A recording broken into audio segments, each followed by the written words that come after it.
Disclaimer: the views and opinions expressed on this podcast are those of the individual guests or creators and do not necessarily represent the views of their employers, business partners, affiliates, or advertisers. Any opinions, advice, or statements made on this podcast are not intended to be taken as fact or professional advice. Please consult a qualified professional before making any decisions based on the content of this podcast. Hi everybody, welcome to Untapped. My name is Maureen, the even the queen, the even the princess, opinion or the answer, whichever one you prefer. Welcome to another episode. I do not chill alone. I chill with the one and only Mashudu. How you doing, Mashdi? I'm fresh and I'm fresh and my fresh just get fresher. What's the mood? What's the temperature? How are you feeling? It's like Lenten season just came with a lot of weight off my shoulders. Ooh. So the diamonds are still very much in production, but The pressure is off. they're glowing greater than that pressure. Okay. Oh, okay. Welcome to another episode again. If you're new here, please subscribe. Let us know what you've been tapped into so we can tap into that as well. If you're returning, what have you been doing? Also, hit us up. Let us know what you're thinking so we can tap into what you've been tapped into. But speaking of that, my dog, what have you been tapped into? Do you on the heavy chat, because a lot of weight's been lifted off my shoulders. Yeah? Are you guys trying to start with like the heavier or the lighter? Let's start with the light. The light. The lights. Okay, We the can get light heavy is I've had a song on heavy rotation, right? Okay. And it's What If by Yanga Chief. I don't know if you guys have Oh, listened what to it. if? Dun, dun, dun, Yeah, dun, dun. It's yeah, like a dedication to everybody that Like, has passed yes. away. And the thing about it is it's like the what ifs like got me thinking like a lot. Okay. Like they're very it's like he reflected on important what ifs. Yeah. Like what if Tyler decided to wait? Yeah. What if Eminem stuck with his 9 to 5? What if Chester wasn't playing in 95? And Masinga was caught offside with And Baka Fly, like Yeah. what if Casper and who put Casper on Double HP. Double HP didn't 70 son. They didn't have, like those what ifs made me think about like our what ifs. Okay. Like what if Kendrick didn't decide to come to SA? What? Can I tell you the backstory of that? Yeah. Of how I even got that ticket. Yeah. I actually got a ticket to Hey Neighbor from a friend of mine for my birthday. I wasn't going to go, but like midweek, they were like, oh, I know you wanted to go to Hey Neighbor. I got you a ticket. And they sent it through to me. That's literally how I went to Hey Neighbor. And I was thinking, I'm going to go to this thing alone. I'll find people to vibe with when I get to Hey Neighbor. If I don't find people to vibe with, I'll just do the whole thing by myself. And when I got there, surprisingly, I ended up finding people from work. I even met up with my brother. And then I saw you. Yeah, but also how I bumped into you within the masses. Within the masses still. So it's also like, yes, I'm a staunch believer in synchronicity. I'm not like Always. coincidence. So I think it was going to happen inevitably, but it's like it makes you question, that what if, what if Casta didn't say like accepted that she's not a woman. Yeah. Yeah. She wouldn't be that great. We have Fulu around. What's and up? I'm thinking about how I thought I was supposed to be a ghost. yeah, but This is an introduction to our ghost, ladies and gentlemen. but I mean, like, we're part of a stokvel together. That just hit me right now, right? And we've been part of that stokvel together for like 7-8 years. But like, what if, because the way the stokvel started, right, was I was walking from campus. I was still in undergrad. Yeah. I was walking from campus and I'm not sure if we had conversations about stokvels with Puru's older brother, but it's like, I thought about like, yo, we could actually have a stokvel, right? And I hit him up and I'm like, dog, I'm thinking of writing a paper to like invite people to like kick off a stokvel. Yeah. He's like, yeah, write it and then you can send me an email and then I'll CC a few people. And that's how it literally kicked off. But what if he said, nah, dog, I'm not feeling you like that. Yeah. Now we're 8 years in. But that also just means we are old people, man. Like, we're people of stokvels now. Like, Yeah, we are. Yeah, what's your what ifs? Like what ifs are coming in your head right now? I mean, you're just talking now about the difference between synchronicity and a coincidence, right? I mean, what is the difference? Because when I think about the what ifs that you're mentioning right now, it sounds like a perfect example, right? But there's always going to be the what ifs that didn't really come to fruition, right? So Okay. I guess maybe Yeah, I think explain. I'll just use the Tyler's what if, Yeah. right? I've recently seen videos of Tyler in high school, and she was just a superstar. Yeah. Yeah. Like she was better than everyone else. She was doing the whatever talent show at school with. So it was inevitable. Hey, I'm Tyler Cecil. I'm 11 years old and I'm going to be singing for Bhari. Well, let me tell you a story about a girl and a boy. He fell in love with his best friend, which is around, he feels nothing but joy.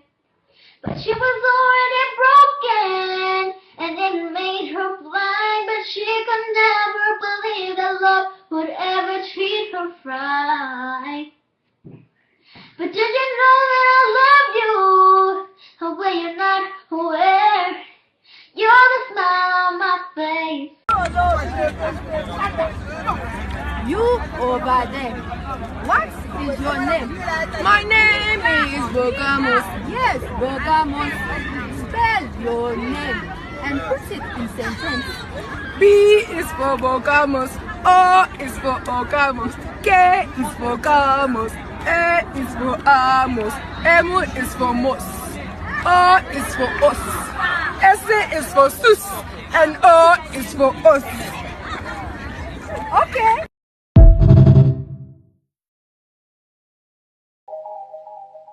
So what we're going to do is give you a word, and you're going to sing, honey. You're going to sing a song that has the word that we give you. Oh, you better drink that water. To be in the song. So we're going to give you words and then impress us. Okay. Should I give in the first word? All right, let's go. Okay. Good. First word is good. Good. Good girls stay at home. Hey, they keep their fingers on their phone. Hi, Bo. Good girls. Some badness and I wouldn't know that part. But yeah. I've got another one. Yeah. Late. Late. Baby, I know it's getting late. And you don't want to wait. But I won't waste your time and now. Sure. Hi, Bo. All right. The next one I'm going to give you is crazy. Crazy. Looking so crazy in love. Got me looking There we so go. crazy in love. Bum, bum, Hey. ba, ba-da-ba-ba-da-ba. You know, so even if it's like, what if Tyler decided to wait? Tyler was never going to wait. You know, I think that's where Yeah. so it's like, I think that me and Maureen come from like the same, like very close neighborhoods. So we could have just bumped into each other at Checkers, bro, if it wasn't at Kendrick's True. concert. You know, the pod was gonna start inevitably, right? Like Man B put us on Sense Studios. He found them on TikTok, and I was telling him about how we want to start a pod. But I feel like, yes, Man B was the vessel, but I feel like we're gonna come across Sense Studios regardless. But it's like, you've got Man B. He's on TikTok. He's gonna lead you to in the right direction because you guys are confused about where to actually record the pod. So that's where I'm more like saying like I'm a synchronicity leaner as opposed to like coincidence. You know, yeah. Yeah. Yeah. Yeah. I don't know, guys. I think that sometimes I think things happen like when they're supposed to happen and how they're supposed to happen. Because like, I think that how we met and where we met was very important in us kind of having the conversations we ended up having, which kind of ended up leading us to having the pod. So I think like, just that moment, had you saw me and you were like, nah, I'm not gonna say hi, or like, I'm just gonna let it fly, or I saw you and I didn't say hi, right? I actually just feel like maybe it might not have happened the way it happened. It might have been completely different. Maybe it would have But happened there's in no the way end. you wouldn't have not greeted me if you had But- seen. oh, You don't have man. that kind of character. I don't That's have that true. kind of That's character. You're true. one mood. I mean, I've bumped into people where I see them like from high school or something, and then they quickly hide. You know, you don't have that kind of Okay, character. fair enough. You know, like Fair You're enough. not that kind of Fair- person. But actually, you're bringing up something that's so interesting. I saw a video this week of this guy proposing to his girlfriend, right? And he took her to like a bird show, and like the people, like the person that was doing the show, like doing around the different birds or whatever, asked for a volunteer, right? And his girlfriend picked up her hand, and like she got a bird with like a message on the bird, and it was the proposal. And the entire proposal literally hanged on the fact that he knew that his girlfriend, if the instructor That's or the person that's crazy. doing the show asks for a volunteer, she's gonna raise up her hand. Like literally, that like he knows her so much that like he knew that she was gonna do that. And I think like it's a thing about God, right? It's like God knows us, bro. Like he knows like what we like in our true sense, what we're gonna do. Like what you're saying now is like that is not your nature to actually act that way. So it's not a like character. he knew that like if I put Maureen in this position, or if I put Mesh in this position, one of these two, or even The Mesh first is one to gonna recognize the other one's gonna be one like, yo. somebody's gonna say Yeah. something. So yeah, I feel that. What Yeah. else, my dog? The hard part. Okay, the heavier one is Elon, bro. Ish. Guys, I want to ask you, man. I actually shouldn't have started by saying Elon because you know the plan was to actually ask you guys what are your thoughts on a Bhari. You know what how would you define a Bhari? You know, and then I was gonna say Elon, but I'd like to know A like slap tiger. yeah. I mean, I already said Elon is the Bhari here, but Elon is like the definition of Bhari. You know, he's a real Bhari. Like I saw Tucker Carlson interviewing gosh. that Oh AfriForum my God. dude. Oh, yes. Elon quoted that tweet on some, I grew up in South Africa, but I grew up English and not Afrikaans. I don't know if he's trying to say English speaking white people had it worse than I don't know. But he also goes on to say, but I'm American. So, and then he goes on to say, Mandela wouldn't want what's happening to be happening. Like, bro, you know what Mandela feels like, but you're not South African, but you are American. Do you know what I feel like the whole Elon situation is like? It's like, don't bully people. Like, you don't know what the person you're bullying will become. Like, they could become something positive, and they save the world. They're like a Mandela. They're like, forgive each other. Let's do this. We love each other.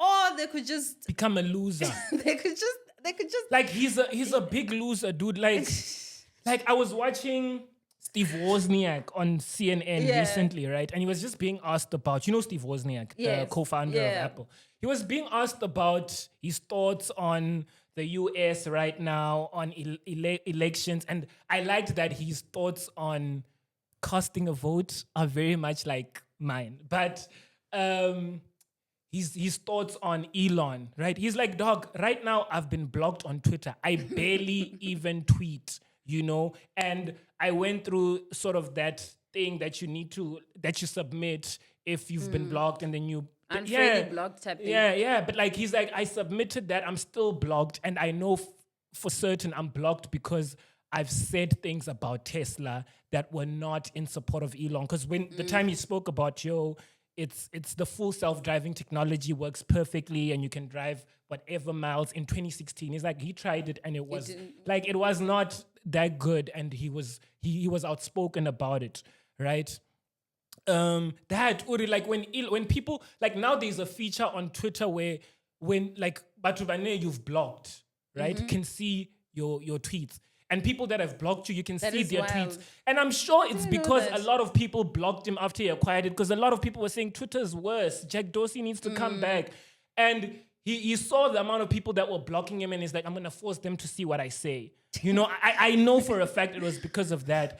I was reading a Substack, Sam Harris, right, who's a former friend. And I was like, at least Elon has one friend that is not going to just, I was about to say a very bad term, but like, one friend that's not like a yes man. Because all of them are yes men. Like no one calls Elon out, even in his friend group, even in the people that... I mean, Trump didn't call him out for not like dressing even according to sorry, the- is Trump supposed to call anyone out? Yeah, okay, fair enough. But what I'm trying to say is he went to the White House dressed like he's just going to a football match, for example, and nobody called him out at that. And then Zelensky comes to the White House. And everybody was like, oh, why don't you dress according to the, you know? Yeah, but like, I feel like what Sam Harris said, gave me a good view on like the kind of person Elon is.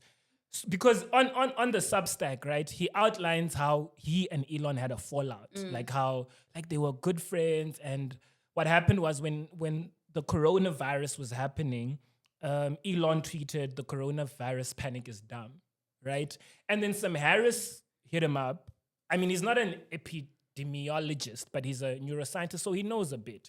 He hit him up. He's like, "Dog, what you just tweeted is dangerous. You know, like you have a lot of influence. Don't People say are things." dying. Yeah. That kind of thing. So Elon is like, "Dog, like this whole coronavirus thing is being taken out of proportion. It's dumb, whatever." But then the conversation ends up at, "Yo, we're never actually even going to get to 35,000 cases." That's what Elon says to Sam, right? Sam is like, "We're definitely gonna get to 35,000 cases," and they're like, "Okay, let's make a bet." Elon is like, "I'll give you $1 million if we get to 35,000 cases, and all you need to give me is $1,000 bottle of tequila." Like an expensive bottle of tequila. Because you know, Uri, it's relative. Like Maureen is way richer than Mash, so it's like we need to balance it out. You know, it's like if you win, I give you $1 million.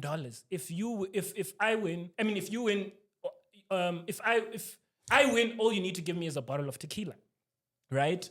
And then 2 weeks later, they were sitting on 35,000 deaths. And, it was actually not deaths that they betted on. They betted on cases. Elon said we're not going to get to 35,000 cases.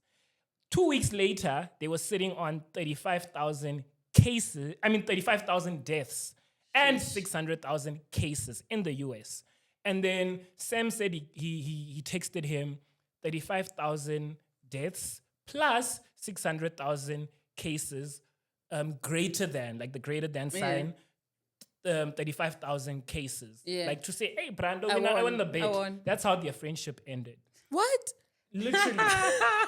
So it tells you a lot about how much of a loser this guy is. But it's I like thought the you were guy. going to tell us something different. Oh my God. That's how their friendship ended. But you know what it's like, Nefuru? It's like the guy that has the ball in the street and has all the toys, and the rich guy, right? If that guy loses the game, toys out, and the match is done, whatever you were playing, it's done. Like that's just what it is. He's a loser. Like last number, dude, like he's a loser. Why I feel like so, Sam Harris is like, literally, that's how our friendship ended. And Elon suggested this bet. Bro. Yeah. No. That's it. Yeah. Mara, So, yeah. I was saying Elon falls into the Bhari category, slap tiger category. And you see, like, have you ever seen someone who went to Bryanston or Pretoria Boys High saying, "Hey, I went to high school with Elon"? He was like, no one from even a friend that used to play with him at the park or some. Has anyone from SA that grew up with, like, he was such a cool what. Dude, me, I know, I have absolute certainty. Even people that weren't my friends, they will, if someone had to vouch for me, they will be like, "Yo, one day I copied Mash's homework," or something, dog. Like, hi. Yeah. Okay, I don't know about calling him a loser. He's a loser. A Bhari, a slap tiger. I just feel like whoever bullied that guy, shame, you shouldn't have done that, because now we have a problem. Hi, dude, like, you can excuse things to bullying, but like, when does it stop? Yeah. Also, people experience a lot worse and still come out as, nice people. Bro, even Eero came out and they used to drive him to school in a Rolls Royce, dog. You got bullied and you got into a Rolls Royce. No. Yeah. I don't know. Mara, let me shut up because I don't think I thought them shumo.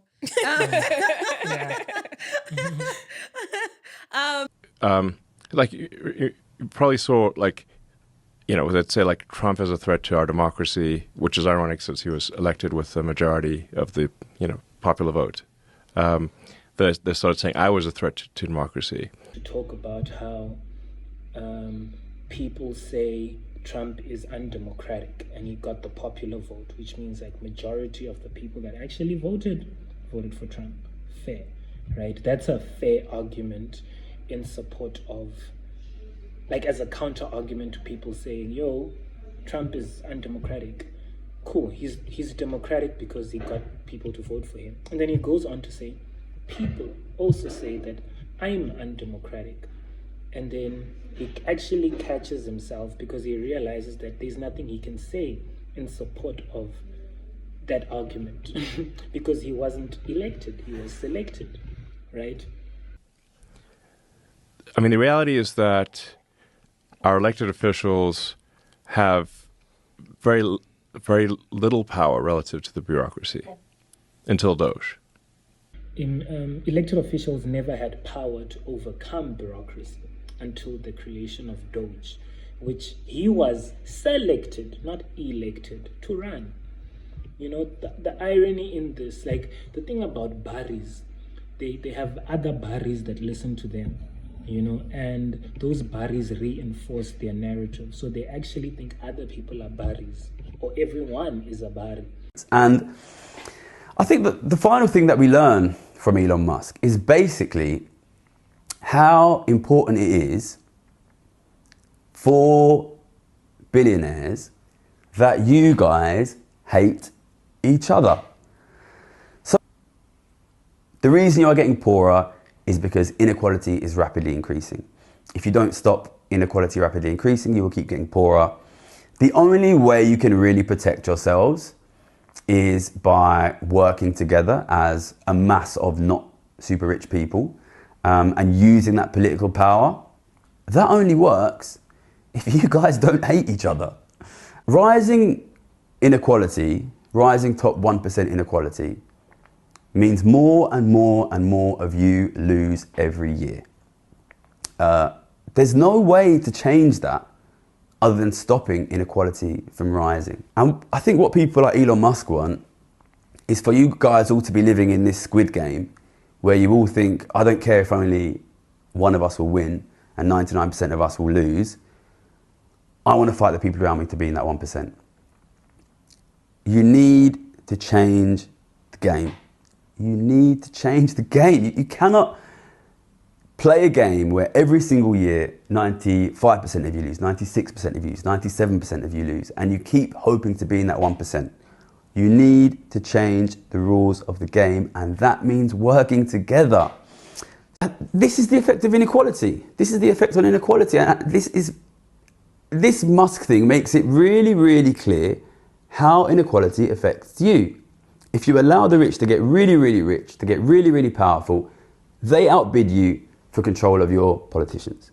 They outbid you for control of your media, and they outbid you for access to your resources. And then what you get is politicians who don't care about you, media who lies to you, and the inability to access resources, which includes things like food and housing. And where does that lead us? As soon as Donald Trump won the election, Tesla stock price doubled. Tesla stock price doubled. Why did Tesla stock price double when Donald Trump won the election? Because traders think that Donald Trump is going to use taxpayer money, your money, if you're an American, to give to Tesla and to give to Elon Musk. That is what inequality does. Inequality gives the rich the power to directly access your tax dollars. That is the end result. That is why you need to care about inequality. That is why you need to care about the distribution of wealth.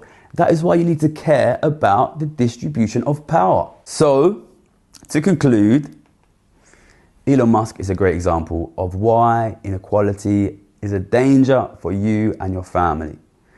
These guys are going to take the things that you need. They're going to take your politicians, your economists, your media, and ultimately your housing and your food. That is what it means.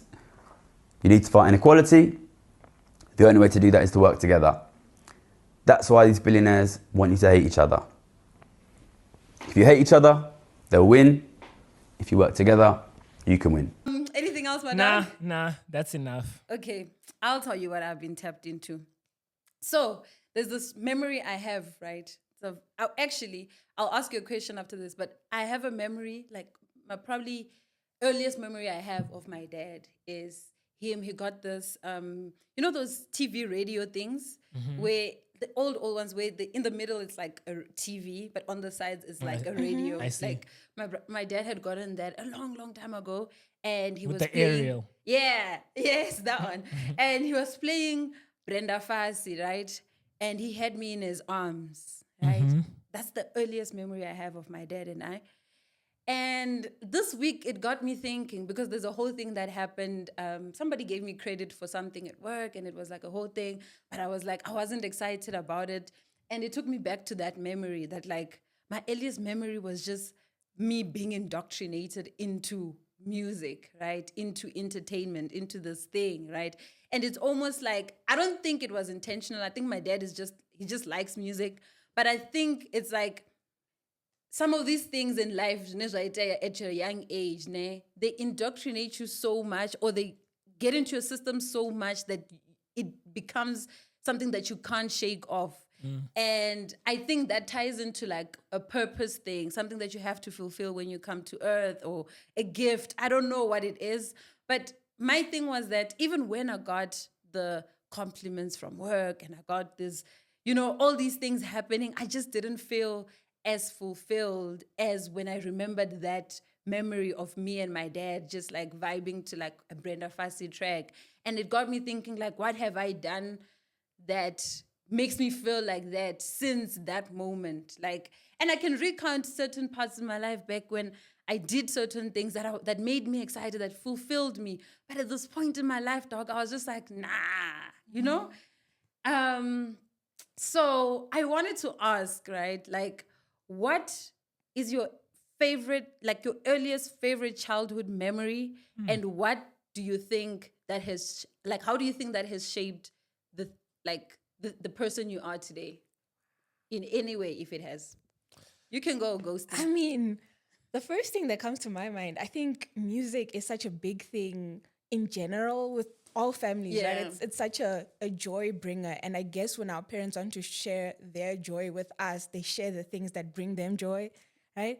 So personally, I remember driving very late at night. It was me and my brother and my dad coming from my grandparents.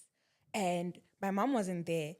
And my mom doesn't like loud music. But that day, it was so loud. Like, we turned it up all the way. It had to be either 50 Cent or Eminem. No, I'm so serious. We were I was in crash. I'm expecting like a Hugh Yo Masekela. Exactly. Like, wow. I am so serious. My dad had us listening to 50 Cent, Eminem. Oh my God. When I was in crash, I knew all the lyrics. And we were singing at the top of our voices. And I just remember thinking to myself, Mom would never let us do this. But it was so good. Yeah, today. I feel you. Yeah. Meshi? The thing is, it's like, that's the thing. I'm already feeling like going back off of what you're saying, because it's going to be so difficult to think of like a memory per se. But yes, I think music, and for me, it's a lot of jazz. My dad was like obsessed with a lot of jazz to the extent that, like, when the first time I listened to Hotline Bling, I knew it was sampled from Timmy Thomas.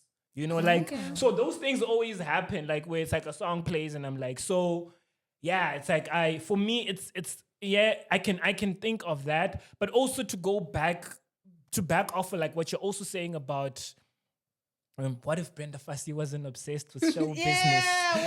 What if, but like to go back off of that, like, and just like also your dad sort of saying, hey dude, like you're a Brenda Fassie in and of yourself, right? And that's sort of like the thinking that is sort of limiting in terms of you getting all that recognition and thinking like, but it's not as great as like my dad's like, I'm as great as Brenda Fassie, right?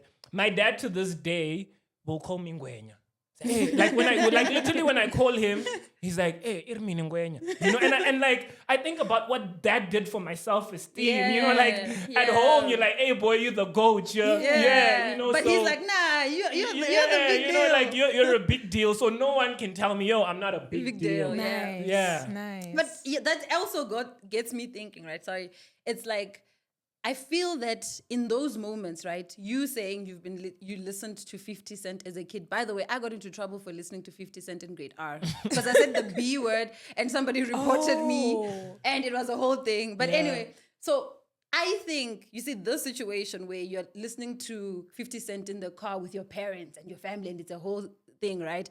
You being introduced to jazz by your dad and him calling you Ngwenya, right? My dad, Brenda Fassie, he's like a big reggae, Zozo, like all those, like he's that guy, right? I think in a way he proposed choices for me, right? He proposed, in fact, let me say he proposed options for me in that obviously when you're growing up, you have to go to school, you have to do the school thing and you have to get out of it. And all of us are going through that system. Either we're going through that system or we've went through that system, right? But he introduced this new wave of like, to be great, there's this type of greatness. Do you hear this Brenda Fassie track? Do you hear this jazz track? Do you hear this 50 Cent track? It's like they're presenting options that like, it's not just this traditional way of thinking about things. You can actually be great in other ways. And something I thought of this week was like, being presented with options determines the choices you make in life. And I think that has influenced why the three of us are sitting in this room.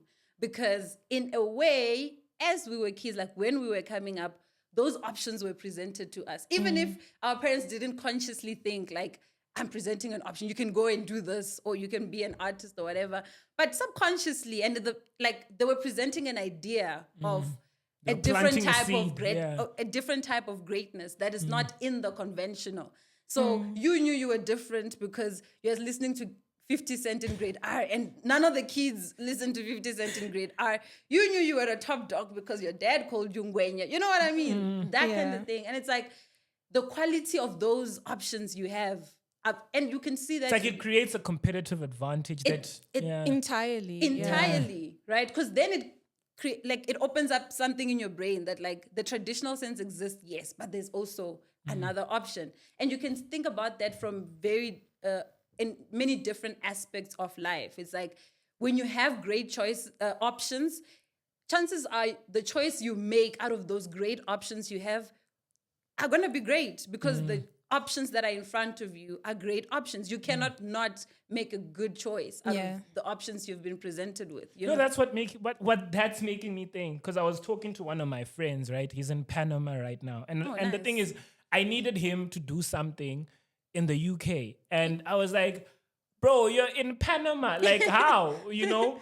But he's like, yeah, they sent me through for a project. I'm going to be here for a month. Like, right? And he's a chartered accountant, right? But then I'm thinking about how in my high school accounting class were about 35 max. There weren't that many. But like I can think of 4 chartered, like qualified CAs off the top of my head, right? But also they all had a point of reference in that generations prior and people that had studied at world school like went the CA route. Yeah. You know, like I can think of that was prior, like that was like prior. So they had like a point of reference thing. And then you think of Tangwe, wana onova Tengwe. But Tengwe is a good school. Big school. But like they're predominantly science driven. But like Mutuane comes from a sort of a place where they have no point of reference. Right? The odds are stacked against them. And like for you, that option is clear. Like, Naki did it. It's obvious.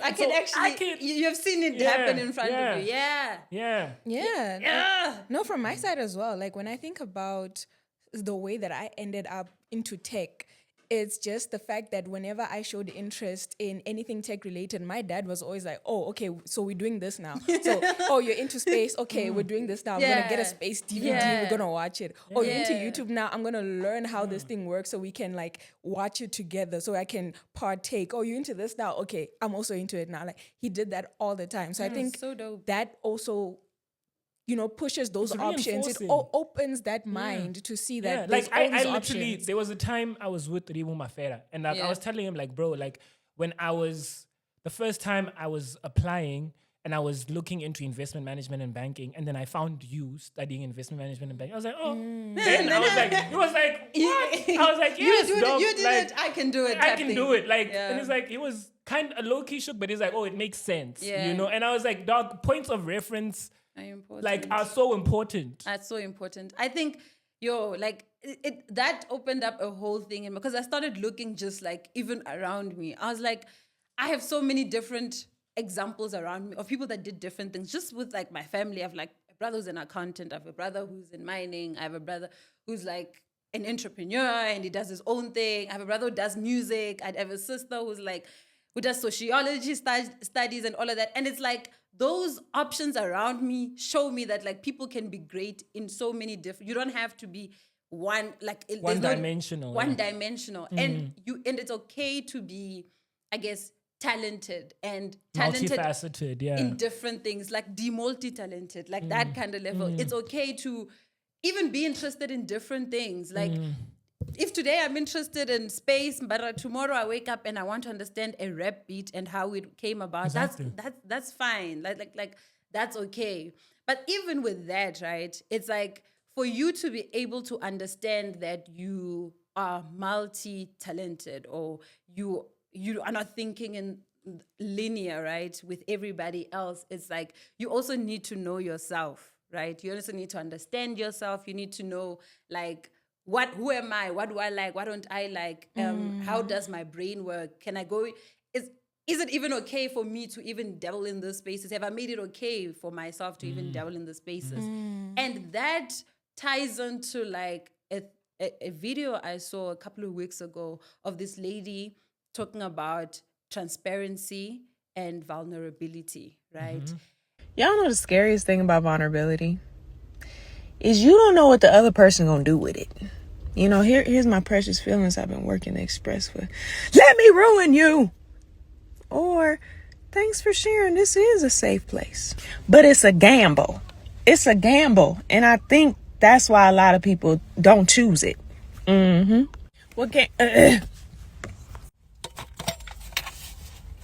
Vulnerability is the only way we get to access the depths of how we feel. So it's the only way we give permission to be loved and receive love to the depths of us. And what is that called? Intimacy. And for intimacy, what do we need? A safe place. So if you struggle with vulnerability, I understand, first off, but understand the risk in not developing a healthy relationship with it is surface love, surface interactions, and ultimately a surface life. So pray that the Lord highlight safe places where you can be intimate, where you can share, where you can grow. Hallelujah. Thank you, Jesus. Salvation and glory. Right. And first of all, because it's like, she was explaining that like vulnerability, right, kind of exposes you to the danger of somebody taking something so close to your heart and doing whatever with it. So you don't know what the next person will do. So if I come to you, Mesh, and I'm like, yo, Ish, I'm a chartered accountant, but I'm actually thinking of like venturing into spaza markets, like township market, and just like do something and open a spaza shop and sell quotas. Marginalize and then you. just like, that can be vulnerable, yeah, right? That's the thing. Like, I mean, what you're saying, like, then I could marginalize you. I could literally like break you apart. Like, you're not capable, not even in those exact words, but I could just be like, nah, I don't think you're good enough. Or you are opening up a door for somebody to either be like, yeah, dog, like that's fire, let's go. That's, you know, or somebody could be like, what the hell are you doing? Like, that does not make sense at all. You're the accounting girl. You know what I mean? Or somebody, which is something that I was thinking about as well this week, that some people don't explicitly say you can't do it. They tell you in subtle ways. They're like, are you sure? And that is not them saying you can't do it. That's them putting doubt or planting a seed of doubt in your head, right? It's like, I'm not going to say you can't do it, but are you sure? Do you think you can? How are you going to take care of your family? Or how are you going to take care of yourself, right? That falls in the projecting basket for me. It does. Because it has nothing to do with me. You know, it has, like, most of the time when you see things like that, you know, it's got everything to do with the other person. It You know, really it has does. nothing to do with you because, like, you're doing something that they would consider perhaps absurd, or it's not meant for people like you, but it's actually not meant for people like them. You know, because you're already doing it. Yeah. You know? Just to maybe add a different perspective, right? What about when you're trying to avoid an echo chamber, right? So if you're saying that someone who's maybe not having the same perspective and then they're giving you this feedback that's belittling you, what if it's actually something that you should be taking into account? Like, yeah, how are you going to feed your family? How is this going to affect your livelihood? I feel like I feel like that's different from someone, because then they are trying to stress test it with you. You know, I feel like that's a process of trying to stress test it with you because they genuinely care. I feel like that comes across. And I think that's very different from someone who just dumps it down from the word go. Gotcha. Yeah. You know? Yeah. And I think it comes with like an affirmation. Like for you, you would know as the person on the other end when somebody is saying something that's what. Like, I think if I say something to somebody, right, I can tell. I don't know if everybody can do this, but I can tell instantly how that person feels. It's like an energy in how they respond. It's like an energy on how they react the first time Let me give you, I just got a good example. Okay. You remember the time we're going to Comic-Con? When someone's like, yo, ni do pata mudi. Confessa, like, because I'm going to see, like, imagine it, like, you see, that's not, you're not trying to have a productive conversation. Nah, I feel like, you. say Comic-Con was a theme park where I'm going to be doing dangerous things, and the conversation is, yo, don't you think you'll get injured? And like when you get injured at this age, you're not going to recover quickly and stuff. That's a productive conversation. But to tell me that, yo, will you be able to raise a family? Dude, I'm going to go to Comic-Con with my family, bro. Like, and it's also like that person could have been like, be safe. Make sure you have your medical supplies in case you get into a little sticky situation. Make sure you're good. What I'm trying to say is I feel like you can tell when somebody is instantly. Like my bullshit radar is like heightened. So it's like that. But yeah, the vulnerability and transparency chat is like, it's so important. There has to be people in your life that you feel like you can actually be transparent, vulnerable with, and it's not like, no, like they're not gonna project how they think about what they think they would do in that situation. They just kind of let you be, and maybe they stress test the whole thing with you and go through the whole process of trying to understand if this thing will work. Because hey, we know what happened to like a Joshua, for example, when he got his dreams and he was like, yo, guys, I got these dreams. And his brothers were like, nah, you're about to die, fam. Like, we're going to sell you off and all of that. But I mean, he did end up becoming great. But it's like, sometimes you need to be very careful in who you speak to about because you things have and how you become vulnerable. Wolves dressed in sheep's clothing, bro. You Snakes in the grass. Yeah. Those things exist. Yo, it's like it why exists. did it take a dark turn? But anyway, but also falling onto that is also like for you to be able to kind of meet and kind of achieve the things you want to achieve, you kind of you have to do the difficult things in your life. And it's like, even if we're going to just go off of the chat that we just had about being vulnerable and sharing your dreams and talking to people about things you want to venture into, it's like, even if people tell you that you're not capable, even if people tell you like it's not going to work, you also need to believe in yourself a lot. Yeah. Enough to actually do the hard things. Like, I get what we're talking about. Like, when you tell people your dreams and people are dismissive of them, it's very painful. It's like a painful experience, and it's hard, and it could take you back. But also, it's like, it's important for you to do the hard things, to build the muscle within you that allows you to when you have a conversation with somebody and somebody tells you straight to your face, like, you're not going to do it, you build the muscle to like, nah, actually, I am going to do it. Like, I don't care what you actually think about this situation because I've built up this mental strength in myself that allows me to push forward into this thing or to build. And I think with us and our generation, right, like, there's this thing where like we seek the outside validation so much yeah, you're right. that like we don't spend the time building the mental capability, the strength in ourselves to actually just push ourselves. Like if you think about your parents or your grandparents and how they came up, there's great stories of how people maybe told them like, you will never make it, or you are trying to do this thing, it's never gonna work, but they did it.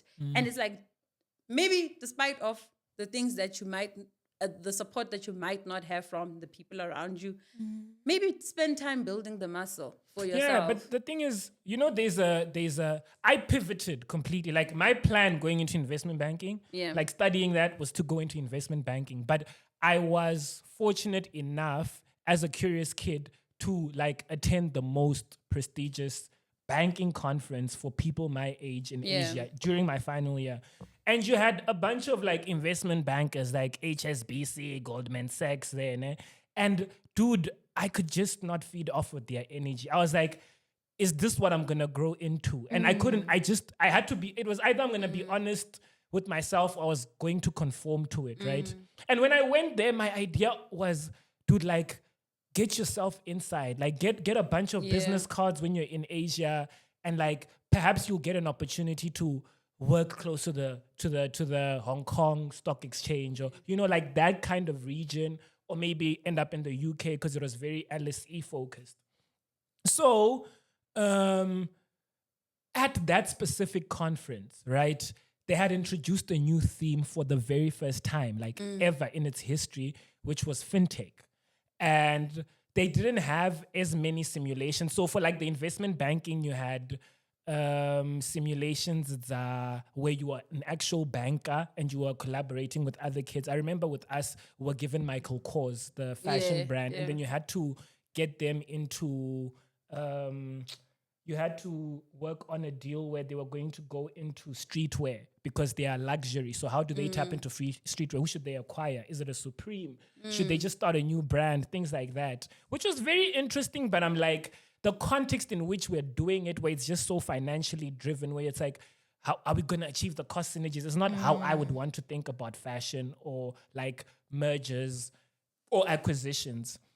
And that's literally the space. I was so stern in, I'm going into investment banking and I want to go into M&A. Like I even knew the division. Yeah, but like then with the fintech thing that they had introduced, they didn't have any simulations because it's still new. They wouldn't know what to do, right?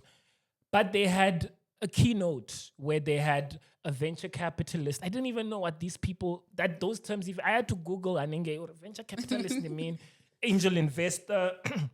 They had, like a bunch of like 2-3 venture capitalist angel investor, and they were talking about the fintech startups that they had invested in, what they do, things like that. And they were, the way they were dressed, I could relate. Like they were dressed in a way that I would want to dress as a professional. They were having the kinds of conversations that I would want to have as a professional, right? And I was like, when I go back to South Africa, I'm going to look for any fintech opportunity. And that's how I literally came across. And they had their first sort of 12-month program, fully funded, and they're like, yo, we want kids to like write a fintech idea that they think will disrupt the financial services industry in Africa. I wrote on micro investing. Long story short, I got accepted, right? And that's literally how I pivoted. But going into fintech and then now like being a lot in crypto and Web3, right? That was a space where I had no point of reference. I had no Ribu Mafera. You know, like now, yes, I've met people and stuff like that, but when I went in, I think it was more the ungwenya that was like subconsciously kicked in. Your like, options, dog. Like, dog, throw yourself in the deep end. You're capable, you know? So, yeah. Like, the mental muscle. The mental muscle, you know, like, yeah. I think also maybe because you had so many ventures that you tried out back in the day, you know, like, so it gives you that confidence to know, you know, I can learn this thing, I can go on. Yeah, you also gave yourself the options to an extent. Yeah, you it goes back to you your opened options, yourself to certain options, unknowingly so. and when you did make the choice, it ended up being, you know what I mean? Because the options you had presented yourself with were quality options. Yeah, you know? it's like I had already sort of figured that like you could find a loophole somewhere in life and you could take advantage of it. What a great place to actually find a place to pivot as well. You know, at this conference where we're talking about this thing that is I going want to be so great. much that I came for, and it's like, nah, what you came for, like subconsciously, it's like the universe is like, what you came for is not what you came for, bro. But you see, God knows us. He knows you are going to be in that space and you're going to be curious enough to actually ask the questions or even Google stuff and find out stuff that actually led you to making the choices that you made. So technically, bruh. On the question chat, right? Yes. It's my turn to ask the question, but like we'll give it to you, Fulu. All right. So you know how we do. Okay. Every week you have a question that you can ask. Yeah, we're giving it to you. It was my week last week. The previous love episode. question. I remember that. Yeah.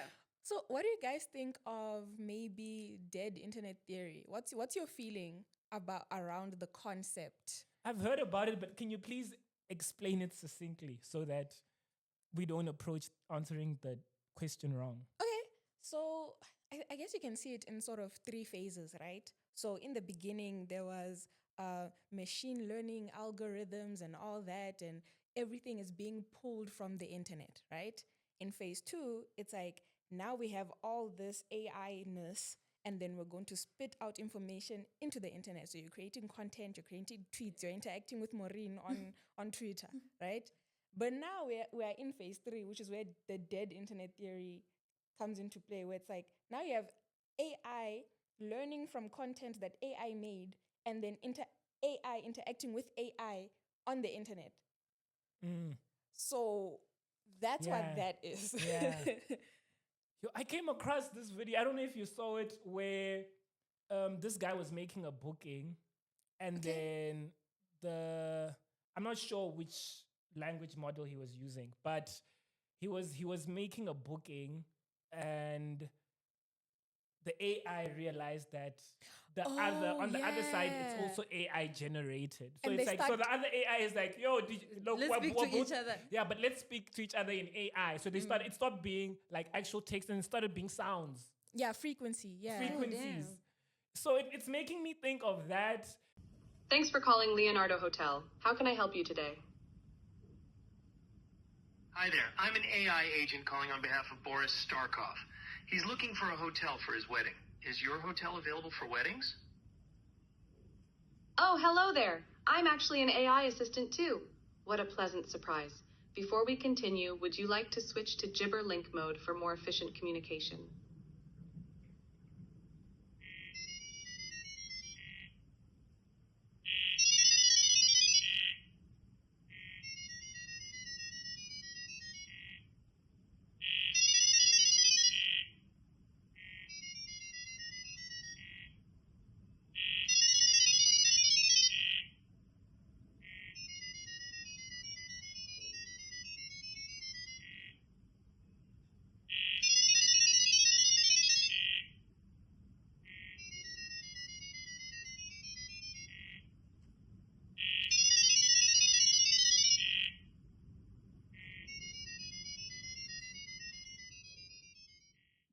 And it's like,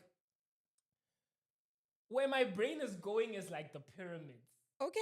Let's go. Like how there's like this whole sort of train of thought here already, like obviously otherworldly, and like we don't know the kind of humans that were able to make the pyramids, and like they're placed in true north. Anunnakis or something. You see, like, so for me, Anunnakis, yeah. So for me, it's like I've had thoughts about it where I think, was there a point in humanity where there was a bunch of humans that was so much like that had gotten to a point where they were so much smarter than the modern day humans, but like we deteriorated and had to start all over because like everything was just there, you know? So it's like I think of the future human not even having to write a line of code, right?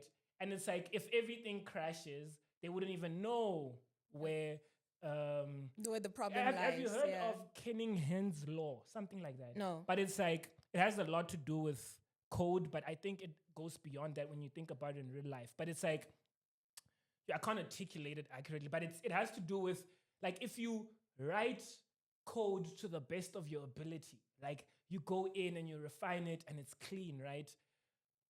You're not smart enough to debug it. Oh, so you're basically saying there's something wrong with it. You just No, didn't there's find- nothing wrong with it. It's actually perfect. So it's Okay. like how I think of, say I'm sending, like when I'm sending a text, right? Yeah. There's many a time where someone will ask me a question and then I'll write the text, you know? And that's the version of text I should send. But I'm like, hi, this doesn't explain it well.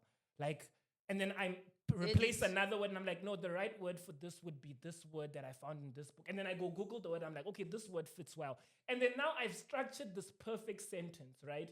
But then the moment I press send, if I'm probed on my answer, even if like it's a succinct answer, it's super, super difficult, perhaps even impossible for me to explain my answer. I think with maybe on the spot, I agree that you wouldn't be able to explain what it is that you have done, but you do take the time to kind of understand what mind frame you were in at that moment and why you made those decisions. You can track back, but it takes a lot of time. It would take a lot of, yes, I agree. So that's why I'm saying, like, even with the future humans that would have to now go back to the 101 of like a new Pythagoras. Okay. That has to like, you know, figure it out. It's like they're gonna have to go. So I would my thought on it, the Anunnakis, is like humanity peaked, crashed, and then we are representative of an era where we came up again. But like what I'm getting with is like we're about to peak again. Yeah. And we're gonna be Dumbos. I mean, that reminds me of a story in the Bible where I don't remember what group of people it was, but they were building a town. They're like, we need to build it so high that it has to reach God. And they were getting along so well that it got high, and God was like, there's a problem here. And he started, he changed their language. So they started speaking in different languages in such a way that they couldn't understand each other. Yeah. And basically the whole plan kind of fell apart. Heard about the Tower of Babel story? In the Bible, it says this tale is why we have different languages. A long time ago in Babylon, people wanted to build a super tall tower to reach heaven. They wanted everyone to remember them and live together. But this made God unhappy because he wanted people to spread out. Even though God said no, they still built it, which made him even more upset. So God scattered them all over and gave them different languages so they couldn't understand each other. And it's like, I think that there's a point in like what you're saying, Uri, you can get to, like, there's a point of level of understanding something where it's like, okay, we both understand it and it's fine at this level. At one point in it, we start doing certain things that even if they're not a threat to maybe humanity in its way, but they are like this, we're opening a portal to a place where it will take us so far away that we won't be able to take it back, or we won't be able to start over. I feel like that's when we kind of destroy and have to start over again. And I think that's what you're kind of saying. It's like we're at a point where we're doing this, and at some point here, languages have to change. People need to start speaking different languages in such a way that we start there's a at the guy, beginning. Michio Kaku. He talks about, I can't remember what he calls it, but it's very similar to the singularity. But he speaks about like we're going to like a common, like we're going to a common music genre, which is like hip hop. We're going into a common language, which is perhaps Mandarin. We're going into like that, like we're like going into all these. I forgot exactly what he frames it as, but it's like we're going here. We'll go, yeah. Well, Jerry, planetary relationships. You Yeah, and what language will they speak? Well, already the two dominant languages on the internet are English and Mandarin Chinese. What about type 1 sports? Soccer and the Olympics, the beginning of a planetary sports.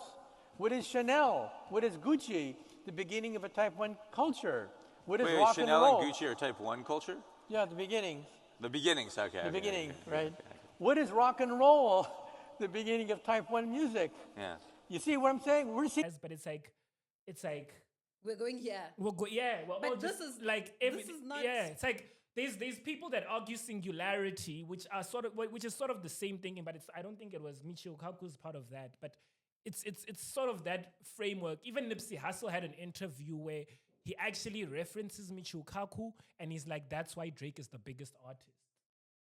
Like he says a bunch of things, and then he's like, "That's why Drake is the biggest artist."